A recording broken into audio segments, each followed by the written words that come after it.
Irmãos, abramos nossas Bíblias no Evangelho de Lucas, capítulo 14. Vamos ler desde o verso 25. Grandes multidões o acompanhavam, e ele, voltando-se, lhes disse: se alguém vem a mim e não aborrece a seu pai e mãe e mulher e filhos e irmãos e irmãs, e ainda a sua própria vida, não pode ser meu discípulo. E qualquer que não toma a sua cruz e vem após mim, não pode ser meu discípulo. Pois qual de vós, pretendendo construir uma torre, não se assenta primeiro para calcular a despesa e verificar se tem os meios para concluir? Para não suceder que, tendo lançado os alicerces e não a podendo acabar, todos os que a virem zombem dele, dizendo: este homem começou a construir e não pôde acabar. Ou qual é o rei que, indo para combater outro rei, não se assenta primeiro para calcular se, com 10.000 homens, poderá enfrentar o que vem contra ele com 20.000?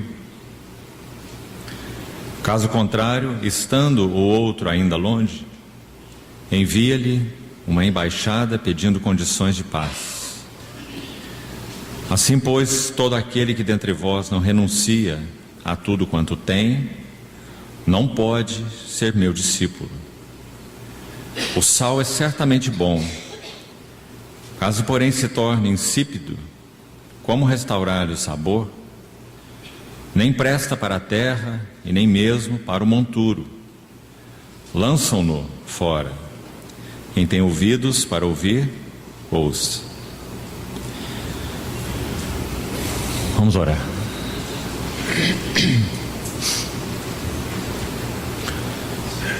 Querido Pai, obrigado por essa manhã de comunhão.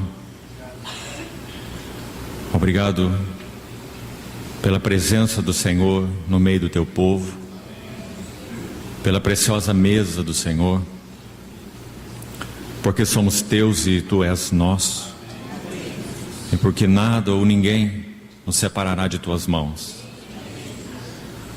Colocamos agora tua palavra lida nas tuas mãos, te pedindo que o Senhor a tome e por tua graça nos habilite para compreendê-la.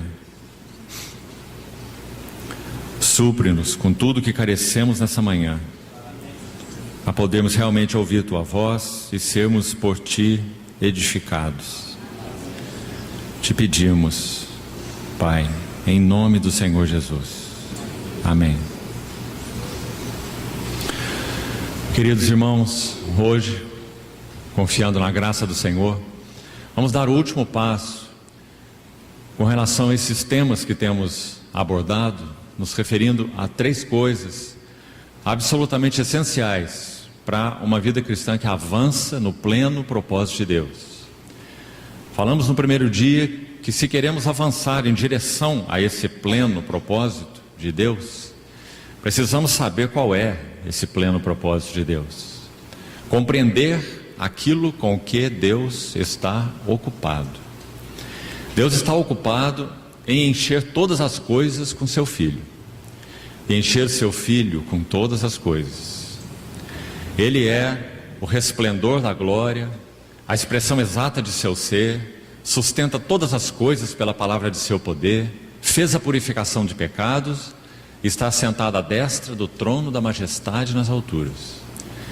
Recebeu um nome tão excelente, superior a todos os anjos. Esse é o Filho de Deus, o Cristo de Deus, o herdeiro de todas as coisas, a ocupação das afeições e do interesse do Deus eterno, do Pai celestial. O Espírito Santo mesmo, e também, quando foi enviado, tem o mesmo interesse e o mesmo foco. Ele me glorificará, disse o Senhor Jesus, porque há de receber o que é meu e vou-lo-á de anunciar, pois tudo quanto o Pai tem é meu. Por isso eu disse que ele há de receber do que é meu e vou-lo-á de anunciar. Então todo o foco, o centro das afeições e da atenção e do propósito do Pai está centrado no Filho. E todo o ministério do Espírito Santo é exatamente tomar aquilo que é de Cristo e comunicar aos que são de Cristo.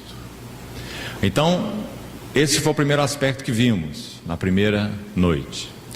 Ontem nós demos o segundo passo e vimos que se compreendemos por revelação, não há outra maneira, não há forma de compreendermos por equipamento natural, nenhum, nem mesmo estudo bíblico em si. Deus nolo revelou pelo Espírito, porque o Espírito a todas as coisas perscruta até as profundezas de Deus, e nós recebemos o Espírito que vem de Deus e não o Espírito do mundo, para que nós conheçamos o que por Deus nos foi dado gratuitamente. Então o método de Deus para compreendermos e termos entendimento espiritual e não apenas intelectual é o Espírito Santo rasgar o véu do nosso entendimento e nos dar compreensão espiritual. Um servo de Deus do passado já disse, buscando nos ajudar com relação ao que seria revelação, ele disse assim: revelação é uma abertura feita pelo Espírito Santo no reino da realidade espiritual contida na pessoa de Cristo. Quando o Espírito Santo abre esse reino da realidade espiritual, o reino do que é, então nós somos levados a tocar a verdade espiritual em si mesma. E quando nós tocamos a verdade espiritual no que ela é, isso se chama revelação. A revelação coloca em nós uma distinção extremamente importante com relação a tudo, a diversas coisas. Deixe-me citar uns exemplos. Quando Paulo compreendeu o primeiro passo que demos, e o segundo, compreendeu e então foi levado a cooperar com Deus naquilo que Deus está ocupado. Vimos ontem esse tema. Quando isso ocorreu com a vida de Saulo de Tarso, podemos dizer que uma balança íntima foi instalada no seu homem interior. E essa balança tem um significado espiritual maravilhoso. Veja, por exemplo, quando ele escreve na sua epístola segunda aos Coríntios, no capítulo 4, nos versos 17 e 19, ele diz assim: ainda que o nosso homem exterior se corrompa, nosso homem interior se renova de dia em dia.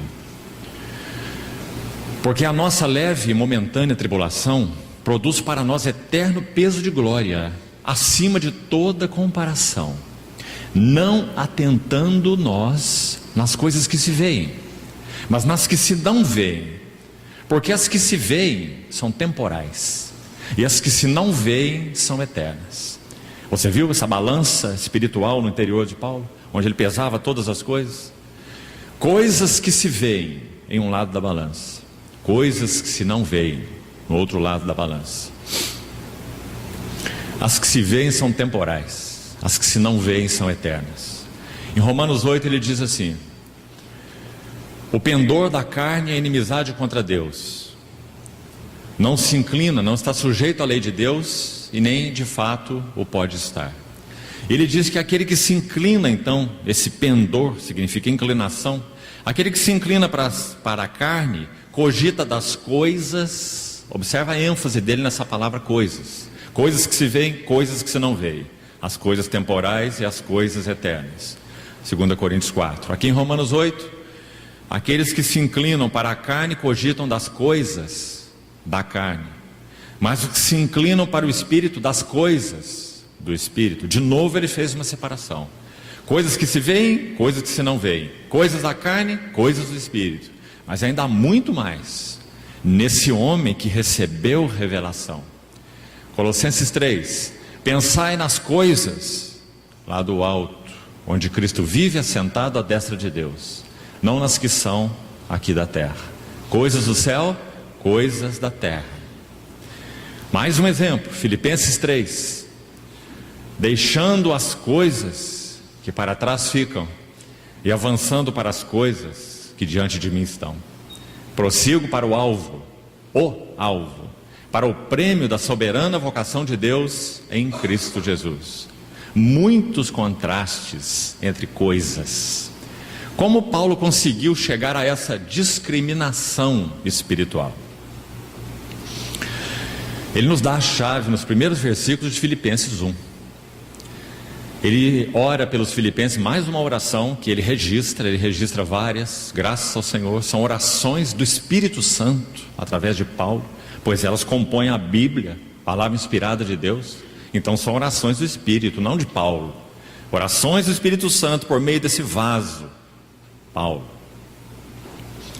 Então em Filipenses 1 ele ora pelos filipenses e diz assim: Deus é testemunha da saudade que sinto de todos vós na eterna misericórdia de Cristo Jesus, e também faço essa oração, que vosso amor aumente mais e mais em toda sabedoria e percepção e sensibilidade espiritual, para aprovardes as coisas excelentes.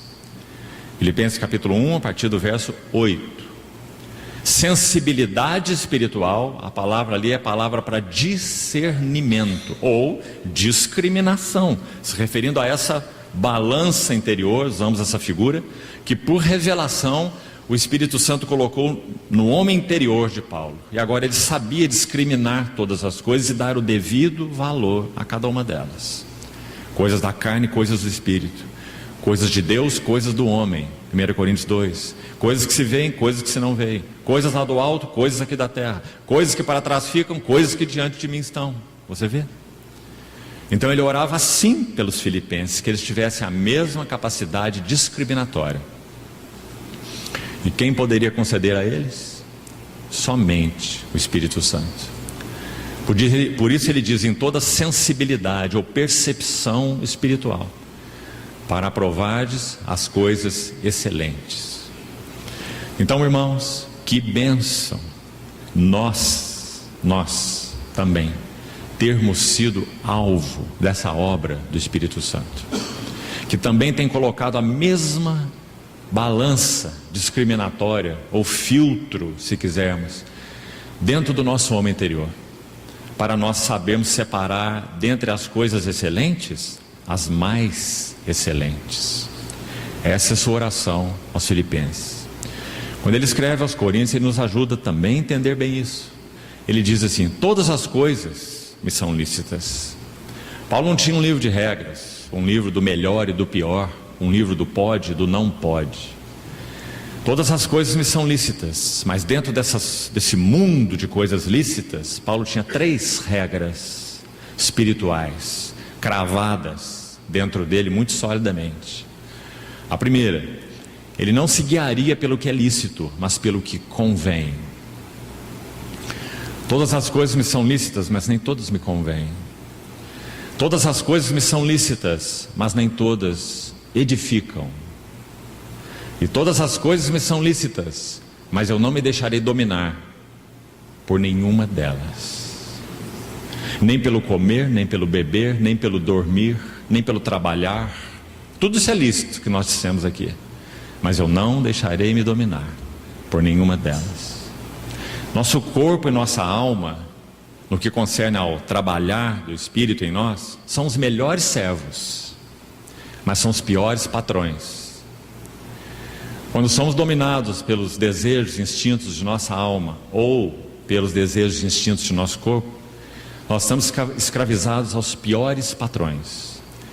Por isso Paulo chamava a sua geração, e se ele tivesse vivo para ver a nossa, de uma geração pervertida e corrupta, dizendo que ela vivia e agia de um modo completamente invertido. Por isso era pervertida, uma versão adulterada do que Deus planejou na sua intenção original. Perverso significa isso. Geração pervertida e corrupta, no qual vós resplandeceis como luzeiros no mundo. Graças ao Senhor, porque isso é resultado da obra do bendito Espírito Santo que veio morar em nós. Irmãos, nós não tínhamos discriminação nenhuma. Nós éramos guiados segundo os instintos e desejos de nosso próprio coração. Mas o Espírito Santo rasgou o véu e nos ajudou a começar, que seja, compreender aquilo que é o pleno propósito de Deus. para o qual nós fomos chamados. Primeiro criados, depois redimidos e então chamados para responder plenamente a esse propósito. E além de nos dar compreensão, Ele nos introduziu na cooperação. Que maravilha! De Deus nós somos cooperadores. E cada um de nós, na medida em que a cruz, como buscamos enfatizar ontem, tem lugar verdadeiro para trabalhar em nós. Quando a cruz não é só um cântico, não é só uma pregação, mas a cruz é uma realidade em nossas vidas, o operar da cruz. Então nós podemos progressivamente nos tornarmos cooperadores melhores e melhores de Deus, porque vamos aprender a não confiar em nós mesmos, recebendo sobre nós uma sentença de morte. Vamos receber, vamos entender o significado de espinhos na carne, para que não nos ensoberbeçamos com a beleza, a riqueza do que Deus nos tem dado e revelado. Vamos compreender o que significa levando sempre. Paulo ilustra isso de outra maneira em Coríntios, dizendo assim: dia após dia eu morro. E o Senhor Jesus disse em Lucas 14, nós lemos aí: aquele que não toma sua cruz dia a dia não pode ser meu discípulo.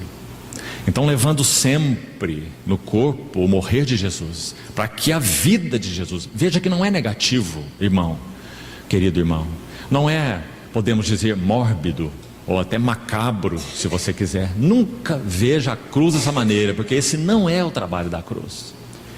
A cruz sempre tem dois lados, um lado sombrio e o lado luminoso. A espada afiada do Espírito sempre tem dois gumes, o gume da morte e o gume da ressurreição. Agora, se você coloca essa espada, se essa espada penetra o seu coração, é impossível que os dois gumes não penetrem. Não há como uma adaga de dois gumes penetrar você e um gume ficar de fora. Os dois gumes têm que entrar. Um gume opera a morte, porque há muito lixo dentro de nós. Nós somos como aqueles poços que Abraão cavou e que os filisteus entulhavam, e que Isaac entendeu a sua responsabilidade de desentulhar os poços que o seu pai Abraão cavara, e que foi entulhado pelo filisteu, que na Bíblia é uma figura de duas coisas: do eu e da imitação espiritual. Então nós temos muitas escórias dentro de nós nesses dois sentidos. No que se refere à nossa vida independente do eu e das imitações espirituais, das coisas que achamos que são e não são. Então, só a obra da cruz pode tirar os entulhos dessas cisternas, para que então a água viva possa fluir, levando sempre no corpo o morrer de Jesus. O trabalho da cruz, por um lado, é nós agarrarmos a palavra que Deus nos tem falado, não necessariamente nas reuniões. A palavra, reuniões é uma parte disso, uma parte extremamente importante, mas é uma parte. A palavra que o Senhor tem falado ao teu coração, no teu quarto secreto, na tua vida com Ele, na tua relação com Ele, no seu caminhar dia a dia, na sua vida íntima, na sua consciência, no seu coração, Deus tem falado. Então, quando nós agarramos a palavra que Deus nos tem falado, nós estamos dizendo sim à palavra do Senhor. E a palavra do Senhor requer esse sim de nossas vidas, para então trabalhar nos nossos corações. Nunca se deixe enganar, em dias tão desafiadores que vivemos como igreja, de achar que a obra de Deus vai ser realizada em sua vida com você com braços cruzados. Abandone essa ideia, porque ela nunca foi bíblica. Graça barata. O Espírito Santo nos deu graça, nós não tínhamos nada. Ele nos deu graça, luz e visão, para que nós respondamos aquilo que Ele nos tem dado. Importa que nos apeguemos com mais firmeza às verdades ouvidas, para que delas jamais nos desviemos. A palavra que ouviram não lhes aproveitou, porque não foi acompanhada com a fé naqueles que a ouviram. Não há nenhum problema com a palavra de Deus, nunca houve. A palavra de Deus é viva e eficaz. Mas há problema, muitas vezes, com os corações que a ouvem. Por isso nós lemos no último versículo que lemos de Lucas 14: quem tem ouvidos, ouça. 7 vezes o Espírito Santo disse isso a cada uma das igrejas da Ásia. Quem tem ouvidos, ouça o que o Espírito diz às igrejas. Hebreus 3:7. Hoje, se ouvires a sua voz, não endureçais os vossos corações. 3 vezes esse versículo é repetido nos capítulos 3 e 4 de Hebreus. Foi extraído do Salmo 95. 3 vezes ele é repetido. Veja a ênfase do Espírito Santo. Hoje, se ouvires sua voz, não endureçais os vossos corações. Então, queridos irmãos, levando sempre no corpo o morrer de Jesus, tornarmos realmente cooperadores de Deus, para concluirmos o que dizíamos ontem à noite, depende, por um lado, de a palavra de Deus encontrar lugar real de penetração nos nossos corações, perfurar-nos. Então nós vamos agarrar essa palavra e dizer: amém, Senhor. Sim, Senhor. Esse sou eu, Senhor. Esse és tu, Senhor. Despe-me dessas vestimentas de cima, como nosso Senhor fez naquele lava-pés em João 13. Tirou suas vestimentas de cima e lavou os pés do discípulo. Vestimenta de cima é bastante simbólico. Fala de tudo que nós carregamos e que forma a nossa personalidade, externamente falando. Então nosso Senhor tirou aquela vestimenta de cima, vestiu-se, cingiu-se com aquela toalha, tomou a bacia, lavou os pés do seu discípulo, nos mostrando o caminho do serviço, o caminho da cooperação com Deus, porque nosso Senhor conhecia o caminho da cruz. Então, o trabalho da cruz, por um lado, é realizado pela palavra. Amemos a palavra de Deus, meditemos, estudemos, conheçamos a palavra de Deus. Agrada-me, ó Deus, fazer a tua vontade. Dentro em meu coração está a tua lei. Habite ricamente em vós a palavra de Cristo. Então esse é o primeiro aspecto do trabalho da cruz. Sem a palavra de Deus, nada.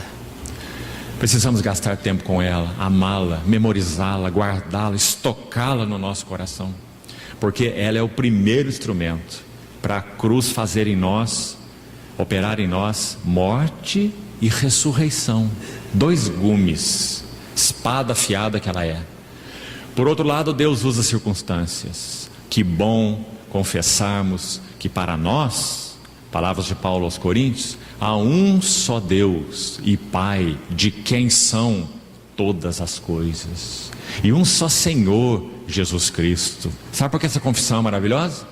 Nós não estamos entregues às mãos dos outros. Nós não estamos entregues à sorte ou azar. Um profeta de Deus disse: ai daquele que chamar ao seu Deus destino. Para nós cristãos não há destino, há propósito de Deus. Todas as coisas irão cooperar juntamente para o bem dos que amam a Deus e são chamados segundo o seu propósito. Que bem é esse? É um bem-estar? É viver com o máximo de paz, saúde, alegria e prosperidade? Não. Esse bem de Romanos 8, 28 é o propósito de Romanos 8, 29. O seu propósito é conformar os que foram chamados à imagem do seu Filho, para que ele seja o primogênito entre muitos irmãos. E sabe o que Deus está fazendo para isso ser realidade? Fazendo com que todas as coisas operem juntamente para o bem dos que amam a Deus. Irmãos, e se há uma expressão que você não precisa consultar nenhum léxico grego para saber o que ela significa na Bíblia, é a expressão todas as coisas. Ela significa todas as coisas operam juntamente para o bem dos que amam a Deus. Então louvado seja nosso Senhor. Ele opera em nós pela palavra e Ele opera em nós pelas circunstâncias. A palavra de Deus e a providência de Deus. Mas nós temos que dizer sim para os dois. Sim para a palavra, para que ela opere essa obra de despir e de revestir no nosso homem interior. E dizer sim ao trabalhar de Deus pelas circunstâncias. Ah, irmãos, quantos coices nós damos nos arranjos providenciais de Deus. Isso vai desde o rompimento de uma vida conjugal por desobediência a Deus, porque um dos cônjuges não obedece o Senhor, não ama o Senhor, não quer o Senhor, está dando coice na primeira providência de Deus para ele, o seu casamento. Até em todos os outros níveis, todos. Nossa tendência é sempre recalcitrarmos contra os aguilhões, como o Senhor disse a Saulo de Tarso. E que dura coisa é recalcitrar contra os aguilhões, porque o Senhor usa todas as coisas para cooperar para o bem daqueles que o amam e para operar em nós esse propósito, desde o nosso casamento até as circunstâncias mais fortuitas, podemos assim dizer, que para Deus não são fortuitas. Ruth estava lá voltando de Moabe, uma viúva, desgraçada, moabita, mulher. Você pode imaginar uma situação mais desgraçada? Jovem, mulher, moabita, pobre, viúva. Não há desgraça maior. Essa é a Ruth. No capítulo 1 ela é essa. No capítulo 2 há um versículo lá que diz assim: por casualidade ela foi respigar nos campos de Boaz. Que casualidade é essa, irmão? Não há casualidades nas intenções de Deus e nos propósitos de Deus. Então ela é encontrada por Boaz respigando naquele campo. E Boaz pergunta para os seus empregados: quem é essa moça? Seus olhos já foram chamados a atenção para aquela moça. Quem fez isso? Boaz era um homem rico. Boaz poderia ter todas as moças que ele quisesse. Então ele pergunta para os seus segadores: quem é essa moça? Então eles dizem: eu ainda nem sei o nome dela, mas ela está aqui conosco respigando faz tempo, a não ser um descansinho que ela teve ali na choça, mas ela permanece aqui conosco respigando. Então Boaz chega a ela e dá aquela primeira palavra, aquelas primeiras palavras: não passes daqui, não vás colher a outro campo, aqui ficarás com as minhas servas. Que palavras maravilhosas! Como uma mulher pobre, viúva, desgraçada poderia ouvir uma coisa dessa? Sabe o que ela tem a responder para ele? Tu me favoreces muito, meu Senhor, não sendo eu nem ainda uma das tuas servas. Que maravilha aquele livro de amor. Então o Senhor usa aquelas circunstâncias para que Ruth se torne a esposa de Boaz. A moabita do capítulo 1 se torna a esposa do capítulo 4 no livro de Ruth. Que maravilha, irmãos. Deus é o Deus da providência. Aprendamos a nos ajoelhar e a beijar a mão que trata conosco. Sejamos fiéis no que compete a nós, Sejamos fiéis e obedientes, mas não vamos recalcitrar contra os aguilhões. Deixemos que Deus use tudo e todos em nossa vida para produzir o que Ele deseja em nós, o caráter de Cristo. Então esse é o caminho da cooperação com Deus. Uma das grandes distorções que nós, de modo geral, temos no cristianismo é entendermos a obra de Deus como algo que fazemos para Deus. Isso é uma grande distorção. A obra de Deus somos nós, e não é algo que fazemos para Ele. Somente aquilo que Ele faz em nós, Ele pode fazer através de nós. Porque tanta pregação do Evangelho é infrutífera? Porque é pregada por vasos inadequados. À medida que o Senhor pode forjar o vaso, então o trabalho do Espírito é eficiente. A obra de Deus somos nós. Então, queridos irmãos, nós buscamos compartilhar um pouco disso ontem pela noite. Hoje, com a ajuda do Senhor, vamos dar o último passo, compreendendo aquilo com que Deus está ocupado, cooperando com a sua ocupação. Nós então precisamos conhecer o custo e o conflito. E o texto que nós lemos, você viu, é muito claro sobre esse assunto. Vamos um pouquinho em alguns versículos desse texto que lemos em Lucas 14. Abra, por favor, nesse capítulo. Lucas 14, verso 25. Grandes multidões, assim começa o versículo. Irmãos, para qualquer pessoa em que essa expressão soasse, seu coração de cobiça, seus olhos enganosos, já teriam aí uma alegria imediata. Imagine o Senhor Jesus seguido por grandes. Uma multidão já é uma coisa grande, né? Agora, grandes multidões é um povo enorme. Grandes multidões o acompanhavam.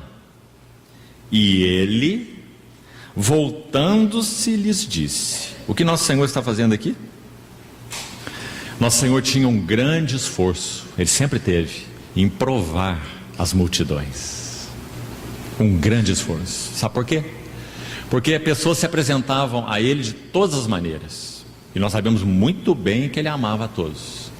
Aquele jovem rico, presunçoso, que achava que tinha ali então cumprido toda a lei e queria saber o que fazer para herdar a sua vida eterna. Lucas diz que nosso Senhor, quando fitou os olhos nesse jovem, o amou. O amou e disse: vai, vende tudo que tens e dá aos pobres. Depois vem e segue-me. Outros se apresentaram ao Senhor e disseram assim: mestre, seguir-te-ei por onde quer que fores. Nosso Senhor deve ter ouvido muito dessas bravatas durante seu ministério público. Seguir-te-ei para onde quer que fores. Aí nosso Senhor diz assim: as aves do céu têm seus ninhos, a raposa tem seus covis, mas o Filho do Homem não tem onde reclinar a cabeça. E o outro disse: Senhor, eu te seguirei por onde fores, mas me deixa primeiro sepultar o meu pai. Aí nosso Senhor tem que dizer: deixa aos mortos sepultar os seus próprios mortos. Quanto a ti, segue-me. O Senhor tinha um grande esforço em provar as motivações do coração. E nós podemos pensar: mas por que será? O Senhor é tão duro, por que ele não aceitou do jeito que vem? E depois então ele vai ali passo a passo trabalhando. Irmãos, nosso Senhor sabe que se o próprio indivíduo não tiver desde o início luz sobre sua própria motivação, ele não conseguirá seguir com o Senhor. Ele precisa receber luz sobre sua motivação. Se o Senhor para ele é meio para a bênção, é meio para atingir alguma coisa, é meio para a paz, para a prosperidade, para bem-estar, para uma família bonita, ordenada, né? Ou seja lá para o que for, tudo isso é muito bom, mas Deus não é meio para nada disso. Ele é fim em si mesmo. Então o Senhor provava as multidões por causa da motivação. Então segue o versículo assim: se alguém vem a mim e não aborrece seu pai e mãe e mulher e filhos e irmãos e irmãs e ainda a sua própria vida, não pode ser meu discípulo. Talvez nós tenhamos que ser reajustados na nossa compreensão do que significa o que o Senhor está falando, porque o sentido da palavra do Senhor foi muito drástico e muito claro. Por um lado, corremos o risco de não compreender, mas por outro lado, talvez um risco maior de nós tornarmos menor o que o Senhor disse. Ele está querendo dizer o que ele disse, então não vamos tornar menor o que o Senhor falou. Ele está falando sobre separação mesmo. Em Mateus capítulo 10 ele disse assim: eu não vim trazer paz à terra, eu vim trazer espada. Será que o Senhor está usando figuras de linguagem? Não, porque ele continua explicando: eu vim causar divisão. Mas não pode. Então o Senhor não causa divisão, mas ele disse que causa. Eu vim causar divisão entre o homem e a sua mulher, o pai e o seu filho. Mateus capítulo 10. Os inimigos do homem serão os da sua própria casa. Nosso Senhor foi muito claro.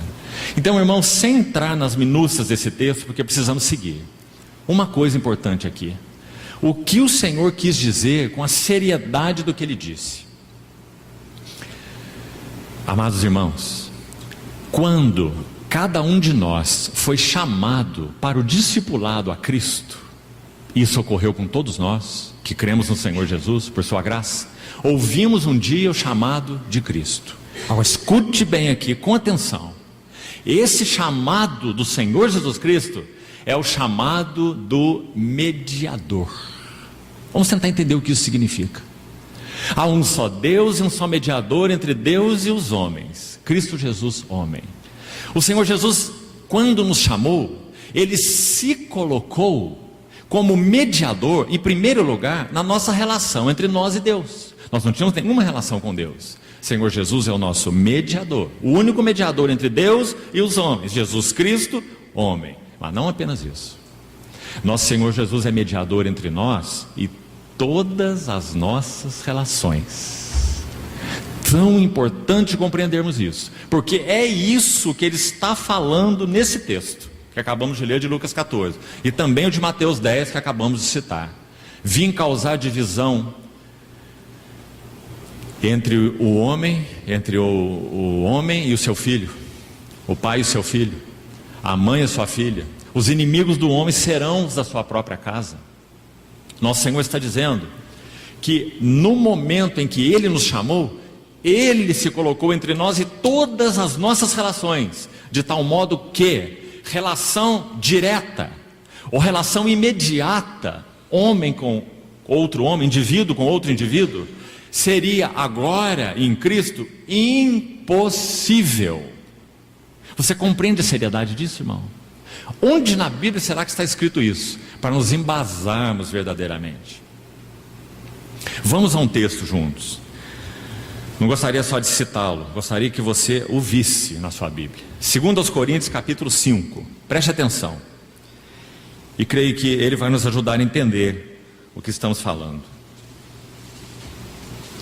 2 Coríntios capítulo 5, vamos ler desde o verso 14. Pois o amor de Cristo nos constrange, julgando nós isto, escute bem, um morreu por todos, logo todos morrerão. E Ele, o Senhor Jesus, morreu por todos, para que os que vivem, olha que versículo interessante, olha o paradoxo. Quem são os que vivem no versículo 15? São os que morreram no versículo 14. Claro. Ele morreu por todos para que os que vivem não vivam mais para si mesmos. Essa expressão de Paulo nos ajuda a entender a do Senhor em Lucas 14. Aquele que não aborrece seu pai, sua mãe e ainda a sua própria vida não pode ser meu discípulo. Então Paulo está dizendo que ele morreu por todos para que os que vivam não vivam mais para si. Essa frase interpreta o que significa amar a sua própria vida.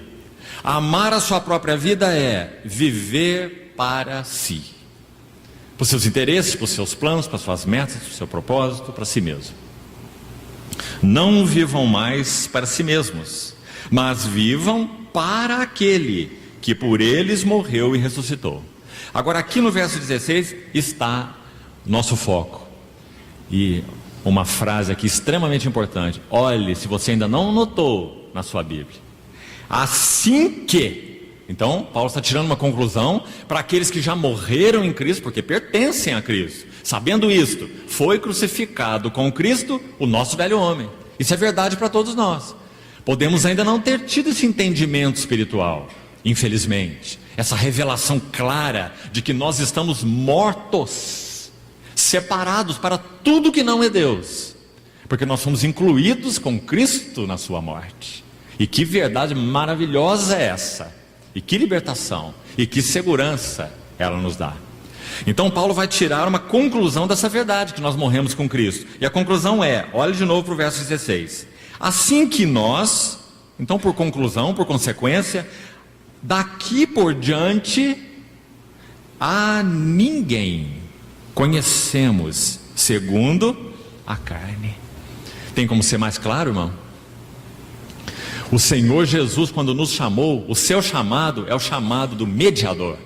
Ele se colocou, quando nos chamou, entre nós e todas as nossas relações. Em primeiro lugar, Ele colocou-se entre nós e a nossa relação com Deus, que nós não tínhamos. Ele é um mediador entre Deus e os homens.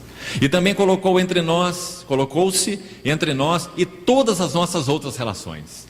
Então aquilo que chamamos de relação direta uns com os outros, indivíduo com indivíduo, relações imediatas, são ilusão. Para o cristão não há relações imediatas. O que isso significa?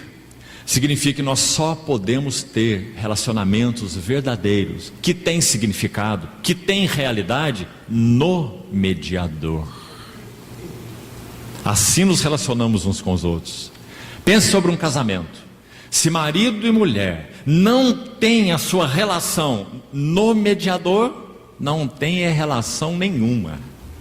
São dois amigos, até onde se pode dizer, na mesma casa, tentando viver da melhor maneira possível, distribuir tarefas e cumprir responsabilidades.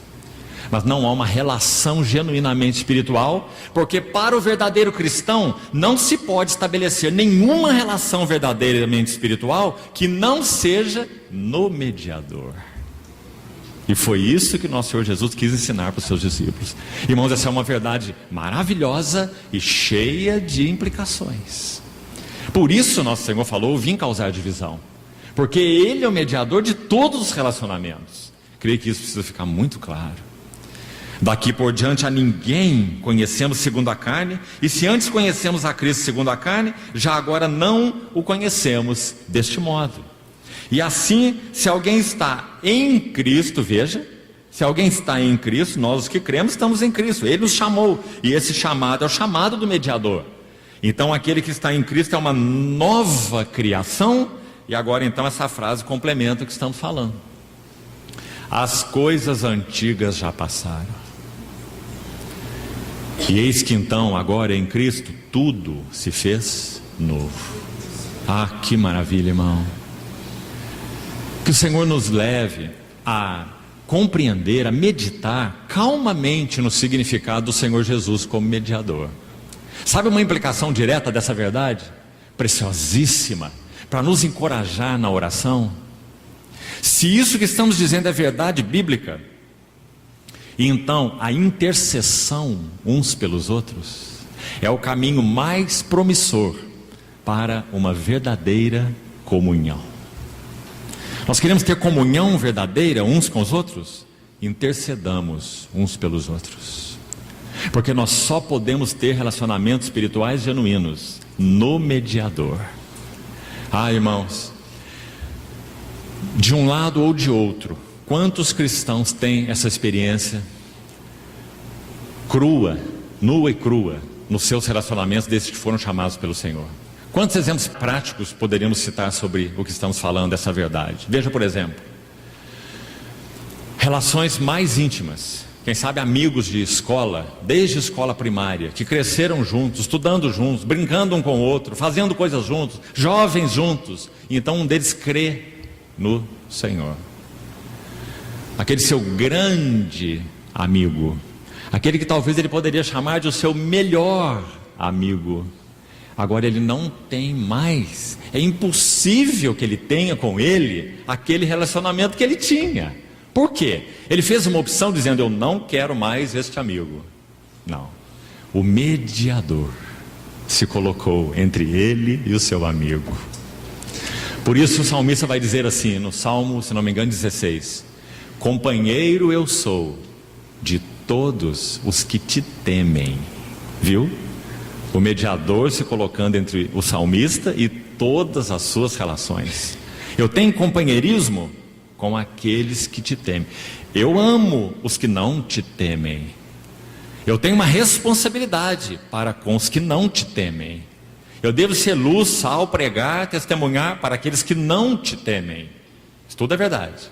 Mas companheiro eu sou daqueles que te temem. Porque o Senhor, o mediador, se colocou entre nós e todas as nossas relações. Não é isso precioso, irmão? Então, a intercessão uns pelos outros é o caminho mais promissor da comunhão.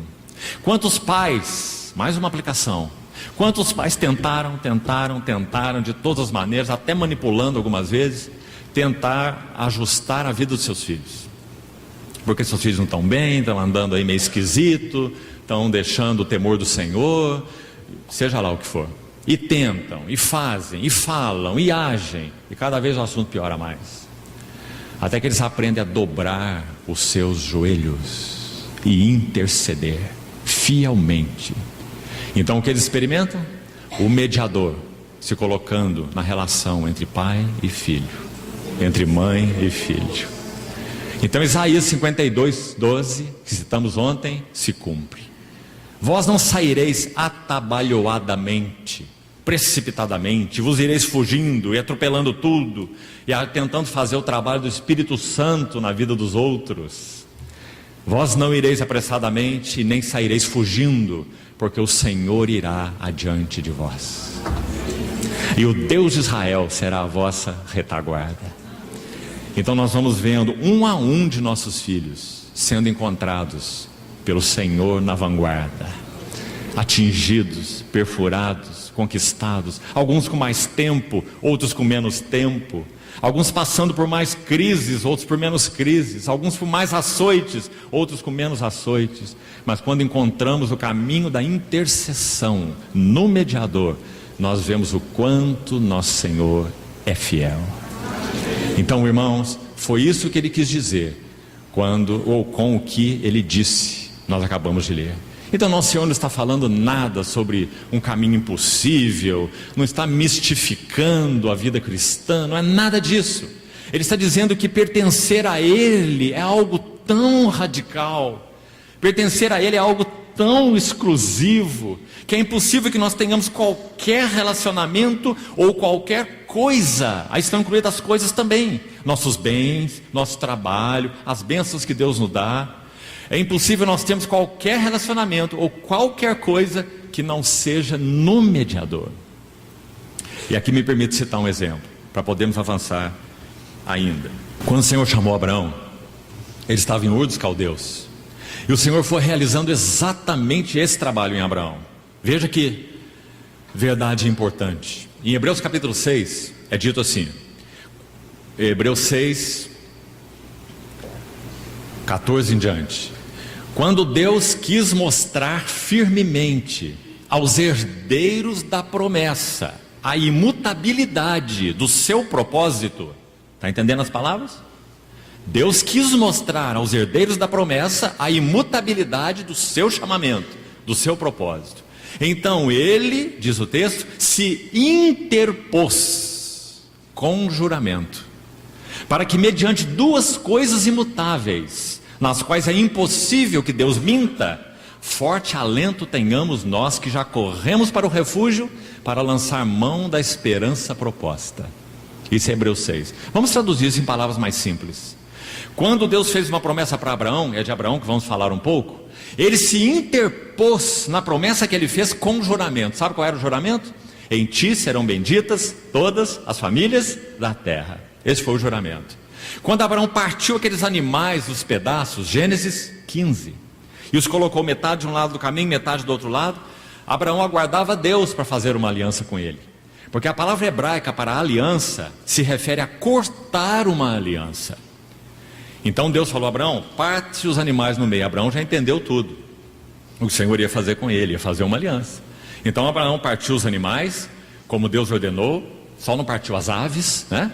E dispôs aquelas metades no caminho e esperou Deus. E Deus não vinha.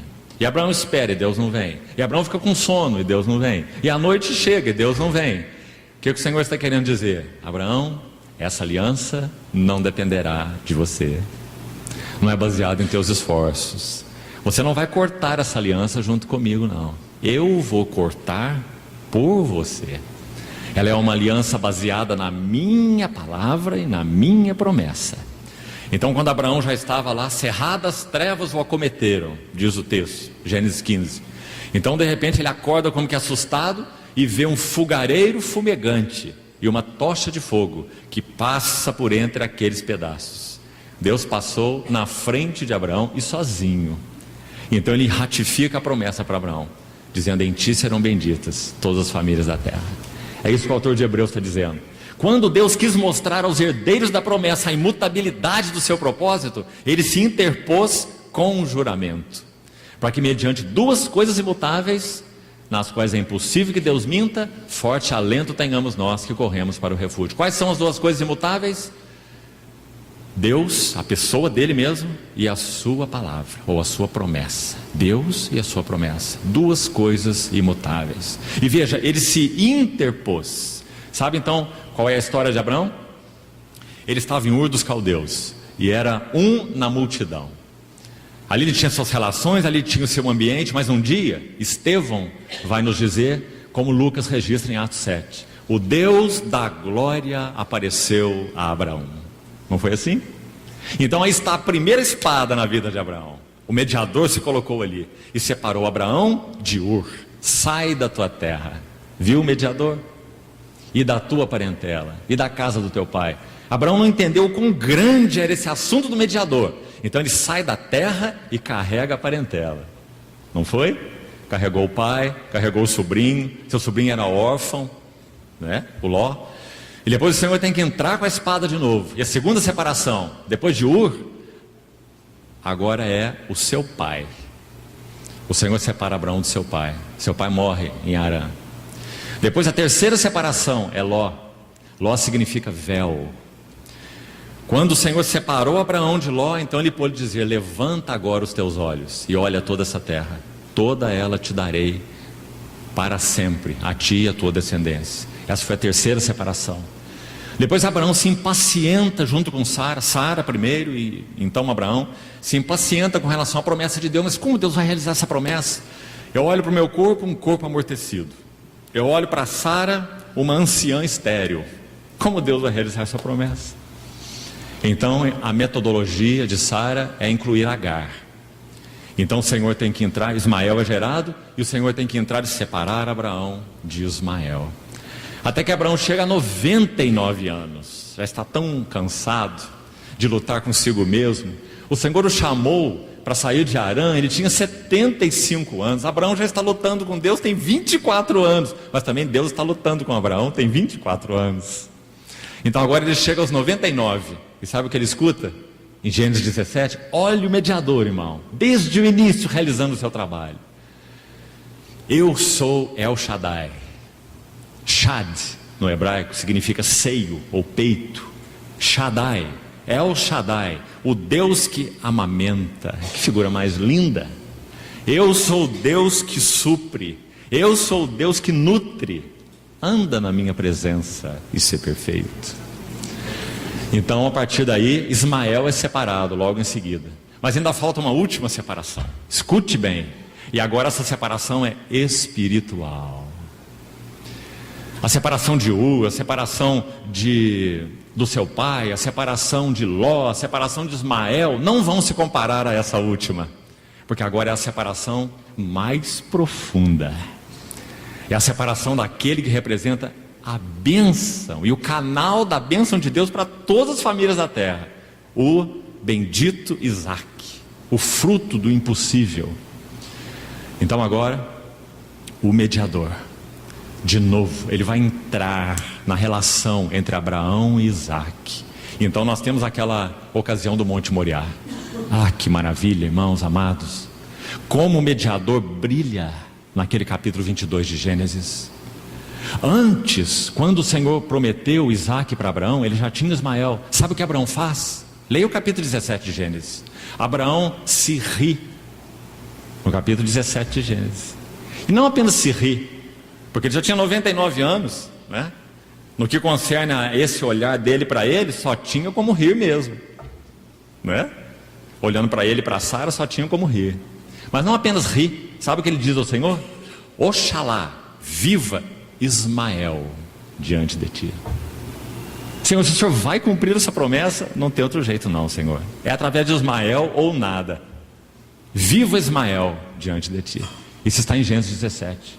Então Isaac nasceu, Abraão viu o resultado desse operar do Senhor, na sua impossibilidade. Ele levou em conta seu corpo amortecido e a idade avançada de Sara, Romanos 4, ou seja, era impossível.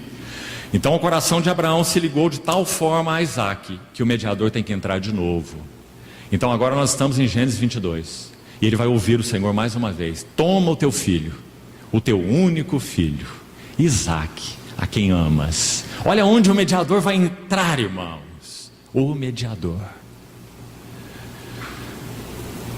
Se no capítulo 17 ele riu e disse ao Senhor que viva Ismael, no capítulo 22 ele não diz nenhuma palavra, porque agora ele conhece o Senhor de forma mais profunda do que ele conhecia no capítulo 17. Então ele simplesmente albarda o jumento, toma o moço, e chega num determinado ponto do caminho que tudo para, os servos param. Abraão entende que agora aquele caminho devia ser seguido só pelos dois. Então ele coloca o lenho sobre o seu filho. Ah, que figura é essa? O lenho sobre Isaac, figura de Cristo. Abraão leva o cutelo e o fogo nas suas mãos. Caminham ambos juntos. Então quando nós chegamos em Moriá, Abraão amarra Isaac sobre o lenho, levanta o seu cutelo, e de novo a sua sensibilidade espiritual, ele ouve o Senhor dizer: vê, não faças isso. Os dois sobem ao monte, os dois descem do monte. Aqueles servos que ficaram nada compreendiam, mas o que aconteceu nessa subida e nessa descida? O mediador se colocou entre o pai da fé e o filho da promessa. E agora Abraão aprenderia que a promessa de Deus dependia do próprio Deus e não de Isaac. Que figura mais maravilhosa! Subiram e desceram aparentemente os mesmos, mas tudo era diferente. Agora Abraão poderia colocar Isaac dentro de sua tenda, porque Isaac já havia passado pelo altar. Que princípio, irmão! É exatamente isso que nosso Senhor quis dizer em Lucas 14. É isso que Ele quer dizer com não amar sua própria vida. É isso que Ele quer dizer, que Ele é mediador em todas as relações, ou essas relações não podem ser verdadeiras relações, ou relações genuinamente espirituais. Por isso Ele diz: vim causar divisão. É o inevitável, porque nós fomos chamados pelo mediador. Mas então, se por um lado esse mediador separa de todas essas relações puramente terrenas e naturais, por outro lado, esse mediador une. E como nós somos gratos por esse trabalho duplo dele. Se nós temos que perder, e acho que com essa frase nos lembramos daquele cântico de Lutero, né? Castelo Forte, um cântico da Reforma. Se temos de perder os filhos, bens, prazer. Uma versão diz mulher, porque foi ele quem compôs o hino, né? Então está referindo ao seu próprio casamento. Se temos de perder os filhos, bens, mulher, se tudo nos faltar e a morte enfim chegar, com ele reinaremos. Porque o mediador se coloca, e Lutero entendeu muito bem, entre nós e todos os nossos relacionamentos. Mas esse mesmo mediador que separa é o mediador que une. Então em Marcos 10, quando os discípulos, não entendendo nada a respeito do caminho da cruz, nada sobre o que nós estamos falando, eles não entendiam nada sobre o que nós estamos falando nessa manhã, e estavam disputando glórias e tronos. Nosso Senhor com seu semblante intrépido, indo em direção a Jerusalém, e eles disputando tronos. E vem a mãe de Tiago, num dos evangelistas diz assim, o outro não cita sua mãe, você tem que combinar os relatos. Então o que parece, uns relatos combinados, é que vem a mãe e vem os dois filhos. Quem sabe vem a mãe na frente e vem os dois atrás. Mas os dois não são adolescentes, os dois são homens. Que situação quase ridícula, não é? E aí essa mãe faz um pedido ao Senhor. Na verdade ela não faz um pedido, ela manda que o Senhor mande. Ela ordena que o Senhor ordene. Então ela chega ao Senhor e diz assim: mestre, manda que na tua glória esses meus dois filhos se assentem, um à tua direita e outro à tua esquerda. Mãe é mãe em todos os séculos. Então ali está a mamãe do Tiago e do João fazendo esse pedido. E nosso Senhor olha a eles e diz assim: vós não sabeis o que pedis. Podeis vós beber o cálice que eu estou para beber? Que cálice era esse? A cruz.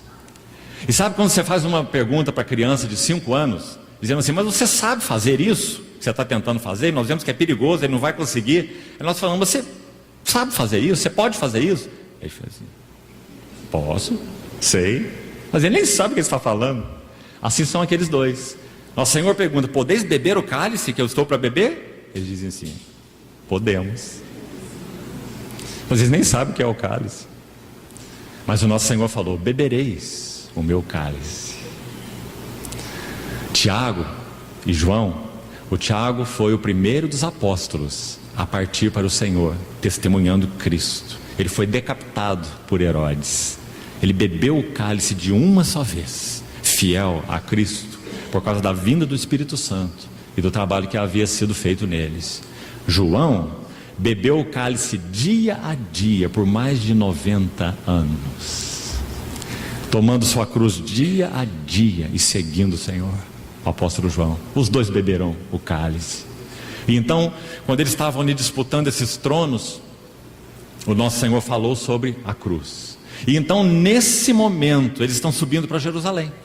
É a última jornada do Senhor para Jerusalém. E sabe para onde ele vai? Quando ele chega em Jerusalém? Betânia. Sabe o que ele encontra em Betânia? Alguém que compreendia o custo que os seus discípulos não compreendiam. Maria de Betânia. Ah, irmãos, que figura mais maravilhosa. Maria de Betânia compreendeu o custo. Então, quando o nosso Senhor chega a Betânia, primeiro, segundo as narrativas dos evangelhos, há apenas 7 visitas registradas do Senhor a Betânia. Possivelmente ele tenha feito mais do que 7 visitas. Provavelmente o Senhor tenha passado toda a sua última semana de vida em Betânia, pernoitando em Betânia. Mas os evangelhos não registram 7 visitas. Na primeira visita, Maria está assentada aos pés do Senhor. Você se lembra? Lucas 10. Assentada aos pés do Senhor. Na segunda visita registrada, é João 11. Lázaro está morto. As duas irmãs estão angustiadas. Marta é quem primeiro encontra o Senhor Jesus. Então, nosso Senhor conversa com ela e depois ela vai chamar Maria. E vem Maria, de onde ela estava ali chorando no velório de Lázaro. Então Maria se aproxima do Senhor e o texto vai dizer em João 11: lançando-se sobre os pés do Senhor. Maria tem uma história com os pés do Senhor. Assentada aos seus pés, lançando-se aos seus pés, lançando sobre ele toda a vossa ansiedade, porque ele tem cuidado de vós. Quando nós lemos João 12, a terceira visita, lá está Maria de novo. Agora ela vai tomar um vaso de nardo com um unguento precioso. Irmão, nosso Senhor estava em um retiro numa cidade chamada Efraim, mais ou menos 40 quilômetros a noroeste de Jerusalém, no deserto da Judéia. Capítulo 11 de João registra isso, parte final. E nosso Senhor sai daquele retiro e havia em Jerusalém já uma proclamação: quem o encontrar ou quem o ver, denuncie-o. É como se busca um criminoso, um bandido comum, para que então ele seja preso. Nosso Senhor então nessa atmosfera ele vem para Jerusalém. Por quê? Lucas vai dizer 7 vezes ele manifestava no seu semblante uma intrépida resolução de ir para Jerusalém. Ele conhecia o custo e as implicações. Então, quando ele chega em Betânia, essa terceira visita, sabe o que ele encontra? Uma mesa posta. Aquele que era um defunto de 4 dias, assentado, quem sabe na cabeceira da mesa. Eles não tiveram tempo nem de agradecer o Senhor depois que Lázaro foi ressuscitado, porque o Senhor ressuscitou Lázaro e ocultou-se da presença deles, para que não houvesse estardalhaço nenhum em torno da pessoa do Senhor, e foi para o seu retiro. Então em João 12 ele vem para Betânia, ele encontra ali uma mesa posta e Lázaro na mesa. Interessante esse Lázaro, não tem nenhuma frase de Lázaro no Novo Testamento. Você já viu alguma palavra de Lázaro? Lázaro não disse nada, porque ele não precisava dizer. Lázaro era aquele que andava e o seu andar era um testemunho. Porque você imagina no povoado de Betânia um defunto de 4 dias circulando pela cidade. Então esse era o Lázaro. Então Lázaro estava lá na mesa posta. E então Maria, aquela que assentava-se aos pés do Senhor, aquela que lançou-se aos pés do Senhor, agora ela vai ungir os pés do Senhor. Irmão, escute isso. O vaso de alabastro em si já era precioso. Ele era importado, ele vinha do Egito, já tinha um valor. Dentro do vaso havia um unguento que Marcos, no capítulo 14, chama de preciosíssimo, muito precioso. É difícil transportar valores daquela época para hoje, muito difícil, quase impossível. Porque não é só questão de transferir valor de moeda, implica em outras coisas mais. Mas sugere-se, estudiosos, que aquele perfume custava em torno de 10 mil reais, no valor de hoje. Então Maria coloca aquele perfume no seu frasco e sela com cera, porque assim se fazia, para que o odor não exalasse. Quando que uma mulher usava esse bálsamo? 2 ocasiões. Primeira, para sepultamento, para suplantar o cheiro da morte. Na hora de embalsamar o corpo, usava-se o nardo para sepultamento. O outro lugar, o motivo, usava-se para as núpcias. 2 aplicações tão diferentes, não é? Para embalsamar um morto ou para uma noite de núpcias, o mesmo nardo. Maria, quando tomou aquele nardo e ungiu o Senhor disse: ela se antecipou para o meu sepultamento. O outro sentido das núpcias, esse frascozinho era colocado no colar da noiva, e quando ela ia para as bodas, para a noite de núpcias, então ela tirava o seu frasco do colar, quebrava o pescocinho do frasco, era ranhurado já próprio para isso, e derramava o nardo sobre os lençóis, para que o ambiente ficasse cheio daquele perfume precioso na noite de núpcias. Você compreende o que Maria está fazendo? Quando ela quebra o seu frasco, ela está dizendo: Senhor, Tu és para mim o mais precioso. Quando ela quebra o seu frasco e derrama o nardo sobre a cabeça e os pés, se você combinar todos os relatos, ela unge tanto a cabeça quanto os pés. Quando ela unge a cabeça e os pés do Senhor, ela está dizendo: Senhor, quando estiveres morto, não poderás saber do meu amor por ti. Quando ela unge a cabeça do Senhor, ela está dizendo: Senhor, Tu és a minha cabeça. Quando ela unge os pés do Senhor, ela está dizendo: Senhor, eu sou a Tua serva. Quando ela enxuga os pés do Senhor com os seus cabelos, 1 Coríntios 11 vai nos dizer que o cabelo é a glória da mulher. Quando ela enxuga os pés do Senhor com seus cabelos, ela está dizendo: Senhor, recebe toda a glória. Esse é o sentido da unção de Maria de Betânia. Agora, sabe quando ela faz isso? Lucas 18, versos 31 a 34, vão dizer que os seus discípulos nada compreendiam acerca dessas coisas, e o sentido disso lhes era encoberto. Ninguém pôde conhecer as aflições do coração do Senhor, a não ser Maria de Betânia. Nenhum dos seus discípulos. Que coisa preciosa é essa, irmãos. Seus discípulos, ao contrário, quando Judas disse: esse perfume precioso poderia ser vendido por 300 denários e dado aos pobres, o que ele quis dizer? Que o Senhor era um meio para que pobres fossem alcançados e fossem abençoados. Então o Senhor vai dizer: deixai-a, ela praticou boa ação para comigo, porque os pobres sempre os tendes convosco, mas a mim nem sempre me tendes. O que o Senhor quis dizer? Sempre que o Evangelho for pregado em todo o mundo, será contado o que ela fez para a memória sua. Será que esse versículo é claro para nós? Em outras palavras, o Senhor está dizendo: ela compreendeu qual é o objetivo de eu ter me feito carne. Ela compreendeu qual é o objetivo do Evangelho. Não é nos tornar abençoadores de pobres. O objetivo do Evangelho é nos levar a nos derramarmos aos pés do nosso Senhor Jesus. Esse é o objetivo do Evangelho. É claro que por consequência, ele cumpre outras funções, entre elas abençoar aqueles que nada têm. Mas esse não é o objetivo do Evangelho. Então, queridos irmãos, concluindo aqui, quando nós lemos esse texto de Lucas capítulo 14, nosso Senhor Jesus, quando prova as multidões, fica muito claro que o que ele buscava era exatamente isso: mostrar que ou esses relacionamentos seriam estabelecidos no mediador, no discipulado a Cristo, ou eles não teriam nenhum significado. A própria presença do mediador no coração dos seus discípulos seria separação em todos esses relacionamentos.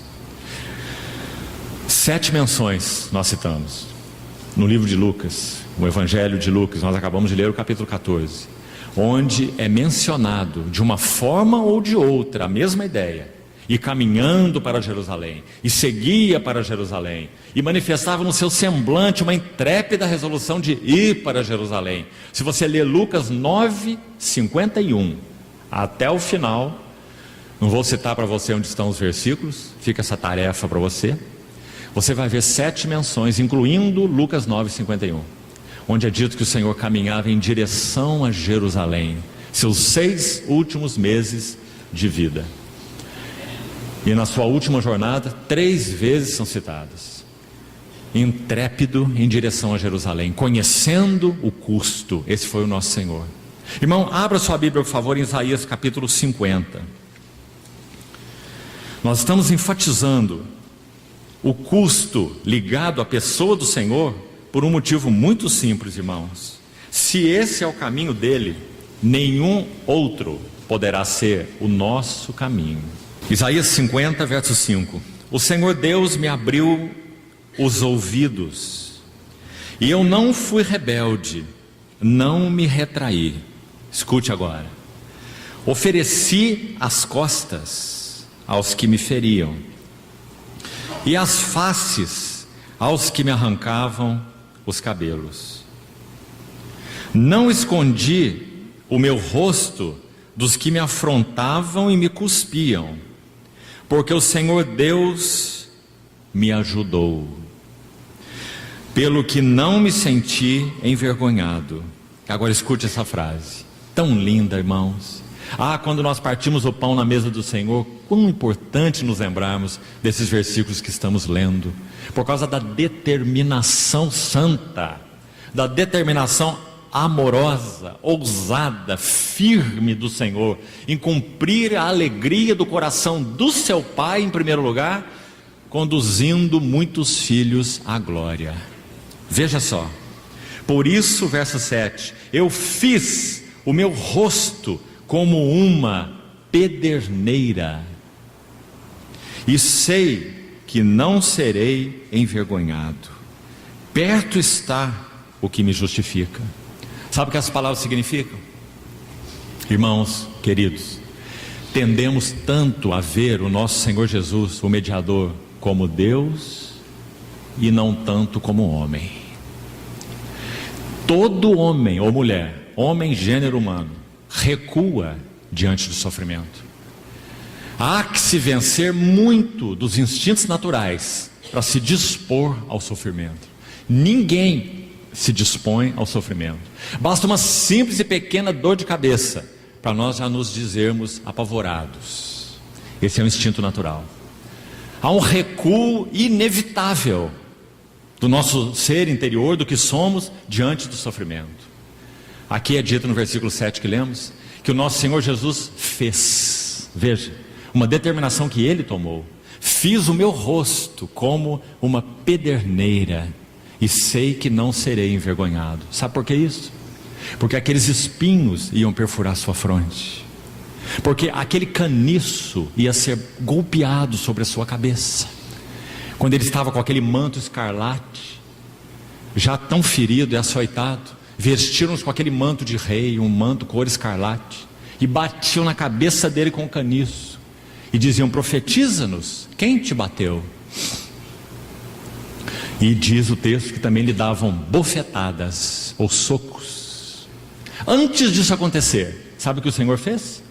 Isaías 57: fiz o meu rosto como uma pederneira, e eu sei que eu não serei envergonhado. Ah, que Salvador nós temos! Esse é o mediador entre Deus e os homens. Nosso Senhor ofereceu a sua fronte às suas afrontas, conhecendo o custo. Então Ele nos chama e vai dizer: se alguém quer ser meu discípulo e não aborrece seu pai, ou sua mãe, o seu irmão, os seus filhos, e ainda sua própria vida, não pode. Sabe por que Ele diz não pode? Você vai recuar. Dentro de você tudo vai dizer: recue, afrouxe, chega, não aguento mais, passou dos limites. Nosso Senhor sabe muito bem. João 2 diz: ninguém precisava que Ele desse testemunho a respeito do homem, porque Ele próprio sabia o que era a natureza humana. Ah, que mediador nós temos, irmãos. Então, quando Ele diz essas palavras de Lucas 14 para nós sobre o custo, uma batalha de um rei com 10.000 que vai contra o rei contra 20.000, você vê que teoricamente é uma batalha impossível, para que nós aprendamos o quê? Aprendamos que Ele é o nosso vencedor, Ele é o nosso mediador, é Ele que se coloca entre nós e o exército de 20.000, é Ele que se coloca entre nós e nossa própria vida, é Ele que se coloca entre nós e nosso pai, entre nós e nossa mãe, entre nós e nosso marido ou nossa esposa, entre nós e nosso filho, entre nós e nossos irmãos. Foi por isso que Ele nos advertiu, porque Ele conhece o que isso significa. Ah, que maravilhoso Senhor nós temos. Se tivermos de perder, nós não o perderemos. Nós somos dele, pertencemos a Ele. Ninguém nos arrebatará de suas mãos. Se Ele é o mediador que separa, Ele também é o mediador que une. Quantos de nós tivemos experiência de perdermos tantos relacionamentos, inclusive, talvez, dentro da própria casa, se nossa casa não se rendeu ao Senhor. Mas o que nós encontramos? Ninguém há que tenha perdido pais, filhos, mães, amigos, seja lá o que for, que já não receba neste mundo o cêntuplo de casas, filhos, bens, com perseguições, e no mundo por vir a vida eterna. Ah, que maravilha, irmãos. No mediador nós temos tido verdadeiras relações espirituais. É por isso que tantas vezes dentro de famílias não cristãs, oposição clara é vista. Você ama mais os seus irmãos do que nós. Você tem mais prazer na companhia deles do que na companhia aqui dos seus. Quantas vezes, quem sabe, tantos de nós ouviram essas coisas. Agora você só quer saber dos seus irmãos, não é? Sim. Por quê? Ah, irmão, você não escolheu isso. Foi porque o mediador, Senhor Jesus, que te chamou, é o mediador que colocou entre você e todas as tuas relações, porque Ele é o mediador. Mas esse que separou também é aquele que une. Bendito seja o Senhor. Agora, irmãos, para concluirmos, nosso tempo já se alarga, eu queria ler um outro texto, que em 2 outras ocasiões nós já lemos, que tem sido de encorajamento para muitos irmãos. Agora é com relação ao conflito, porque nós demos o nome desse nosso último tópico como conhecer o custo, e já falamos bastante até aqui sobre o custo, mas também conhecer o conflito. Não foi assim? Então escutemos juntos, então terminamos, um texto sobre o conflito. Não há certeza, não podemos ter aqui certeza absoluta de quem escreveu esse texto, porque ele é citado em uma outra obra e quem o cita não menciona de quem ele é, mas é um texto do século passado. Então escute o que esse irmão disse com muita atenção sobre o conflito do nosso chamado a Cristo, o conflito na nossa cooperação com o Senhor, o conflito no nosso comprometimento com o Senhor. Então ele diz assim: antes da vinda do Senhor, haverá muito engano e muito erro. E se fosse possível, até os escolhidos seriam enganados. A aparência de piedade aumentará. A fé diminuirá, por causa de falsos credos engendrados por Satanás. E também o amor pelo mundo e a negação da palavra de Deus sufocarão a fé. Um irmão disse bem: tais obras satânicas produzirão um efeito impalpável que nos envolverá como o ar. Haverá forma de piedade exterior, mas por dentro estará cheia de maus espíritos e da melancolia do inferno. Esses espíritos malignos farão tudo o que puderem para desviar os filhos de Deus e oprimi-los. Atacarão nosso corpo, arrefecerão a nossa vontade e embrutecerão as nossas mentes. E aqui ele vai explicar o que isso significa. Toda espécie de sensações e provações estranhas nos sobrevirão, fazendo com que percamos o desejo de buscar a Deus e a força para fazê-lo, cansando o nosso espírito e embotando a nossa mente, e ao mesmo tempo fazendo-nos estranhamente amar os prazeres e costumes do mundo, como também cobiçar as coisas proibidas por Deus. Esse texto deve ter algo em torno de 70 anos. Imagine esse irmão vivo hoje, vendo em que estado o cristianismo em geral se encontra. Então ele diz mais: perderemos a liberdade e o poder de pregar. Não poderemos nos concentrar para ouvir as mensagens.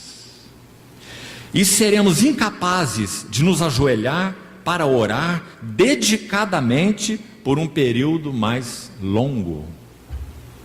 Será que isso não é verdade, irmãos, a respeito de muitos de nós? Tais trevas e tal atmosfera deverão ser enfrentadas com resolução. Acharemos que é difícil servir a Deus e andar com Deus, e muito fácil viver de acordo com a carne. A atmosfera à nossa volta nos forçará a trair a Deus e a desistir das nossas sinceras orações. É claro que ele está falando de modo geral, claro. A nossa sensibilidade espiritual será embrutecida, para que não vejamos as realidades celestiais ou a gloriosa presença de Deus. Já estamos sentindo o começo destas influências, isso há 70 anos atrás mais ou menos. A concupiscência do mundo tece uma extensa rede de muitas maneiras à volta do cristão. Muitas coisas que em gerações passadas eram inimagináveis estão sendo agora praticadas sem nenhuma restrição.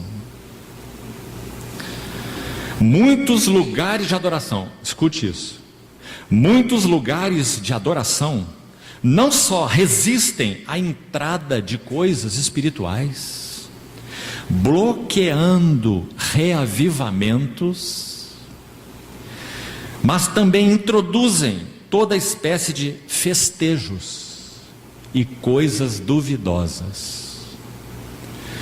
Naturalmente, reconhecemos que ainda há lugares abençoados por Deus, mas, examinando a situação da igreja no mundo como um todo, não deixa de ser um quadro digno de pena. Tendo visto essas coisas, não podemos deixar de clamar a igreja de Deus que se levante, que desperte e que retorne à comunhão com Deus, e que agrade ao Senhor no tempo que ainda lhe resta. Estejamos preparados para comparecer diante do tribunal de Cristo e apresentar ali o nosso caso. Que texto atual, irmãos, e que desafio para nós. Daniel 7:25, que já comentamos também em outras ocasiões, usa uma palavra aramaica. Livro de Daniel, metade hebraico, metade aramaico. Daniel 7,25 usa uma palavra muito específica, e com ela nós vamos concluir aqui. Daniel vai dizer que nos dias do anticristo, ele magoará os santos do Altíssimo. E a palavra para magoar é de origem aramaica, e veja o que ela significa: um desgaste e uma aflição mental, uma perturbação constante, uma incapacidade de termos pensamentos coordenados, um desgaste mental. Ele magoará os santos do Altíssimo. Então esse irmão que redigiu esse texto usou as expressões: embrutecerão as nossas mentes, provocarão perda de sensibilidade espiritual. Então, irmãos, esse é o conflito. Fomos chamados para conhecer não apenas o custo, mas fomos chamados para conhecer o conflito.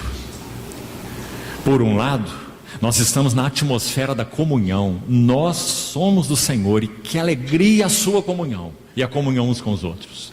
Por outro lado, nós não somos um navio de cruzeiro, nós somos um navio de guerra.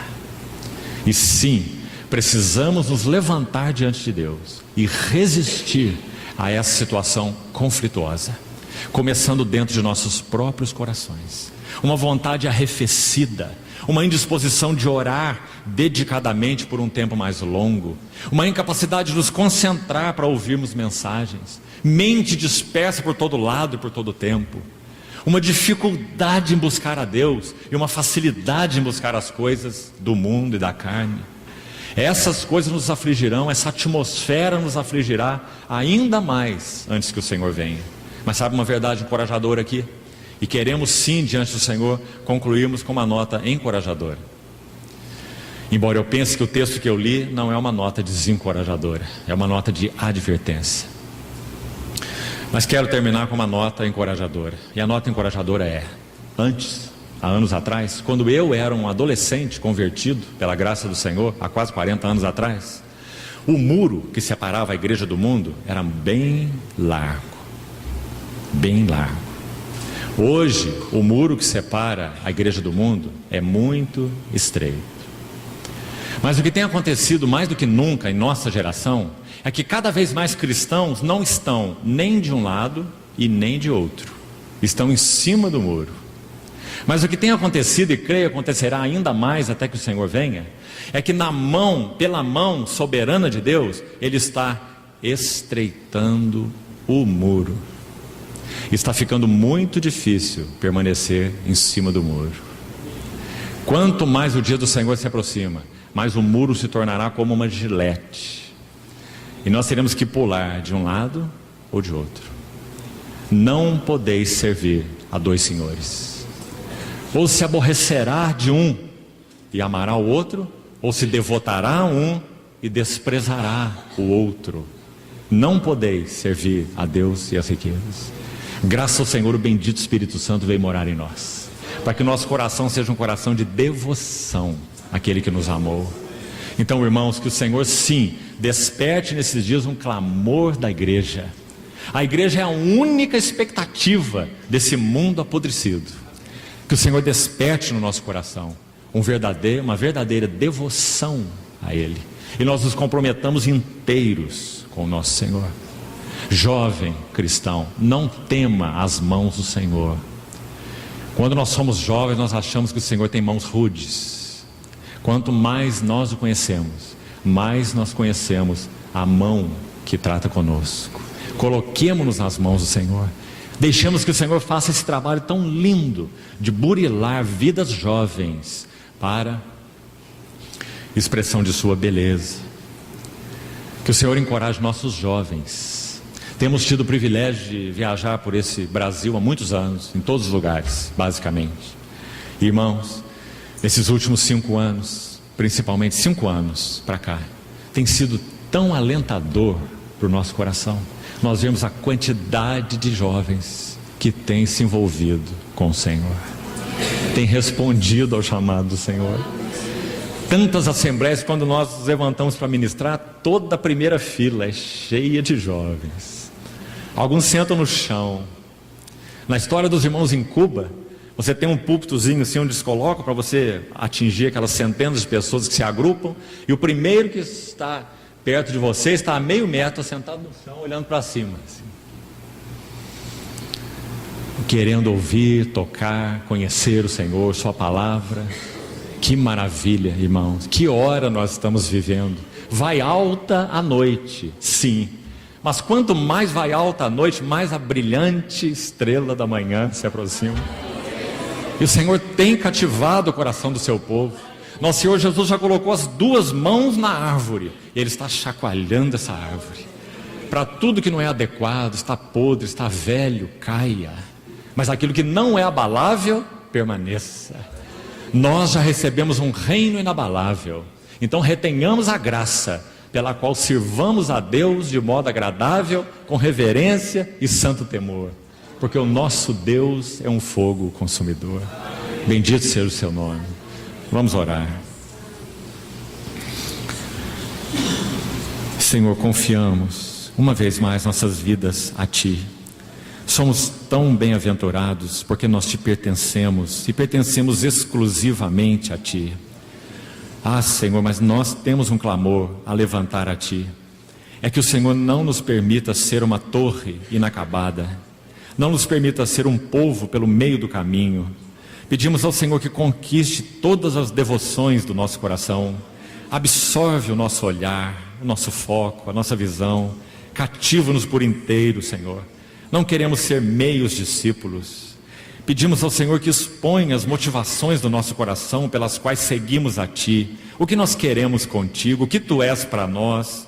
Ah, Senhor, abre os nossos olhos, purifica as nossas motivações, passa o Teu fogo santo pelas nossas vidas, Senhor, e apura a prata, nós Te pedimos. Obrigado, porque o dia do Senhor se aproxima.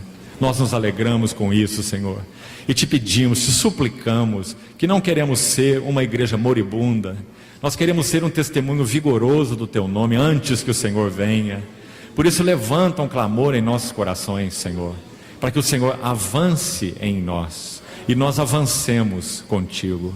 Ajuda-nos a conhecer o custo, conhecer o conflito e também, como Tu, fazer nosso rosto como uma pederneira, porque sabemos que nós nunca seremos envergonhados. Em Ti, ó Deus, não há engano.